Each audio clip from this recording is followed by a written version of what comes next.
हाय everyone, good morning. सोनालीच्या ब्लॉगमध्ये तुमच्या सर्वांचं स्वागत आहे.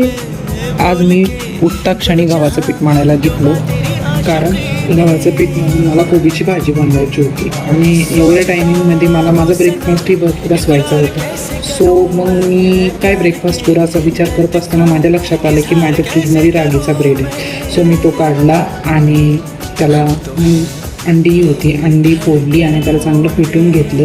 त्याच्यामध्ये मीठ तिखट टाकलं आणि तो जो ब्रेड होता तो ब्रेड मी म्हणजे त्यामध्ये भिजवून घेतला, कोथिंबीर वगैरे टाकलं त्या फाईन पेस्टमध्ये. आणि मग मी तो डोशाच्या तव्यामध्ये शॅलो फ्राय करून घेतला आणि थोडंसंच तेल हे केलं, कारण तो म्हणजे मला असं लक्षात आलं की मी ऑमलेट बनवण्यापेक्षा जरासा ब्रेड पॅटीस बनवते आणि हेल्दीवाला ब्रेड आणलेला होता. सो त्या अकॉर्डिंग मी ते बनवायला घेतलं.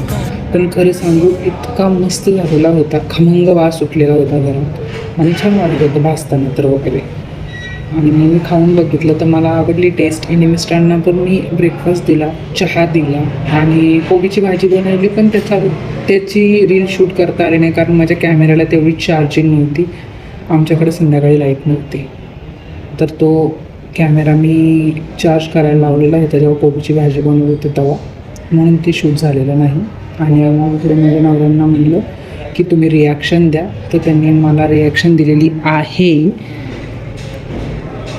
आणि त्यांची पुढं रिॲक्शन बघू शकता तुम्ही. असं कधी कधी नाश्ता म्हणजे काहीतरी वेगळं बनवावं असं, कारण उपमा, पोहे, इडली, वडे हे तर नेहमी होतं.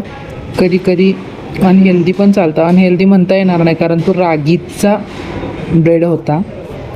सो भेटू नेक्स्ट ब्लॉगमध्ये. Okay, bye. असंच फॉलो करत राहा, कमेंट करत राहा, लाईक करत राहा आणि कशावर व्हिडिओ बनवू तेही मला सांगत जा. Okay, bye.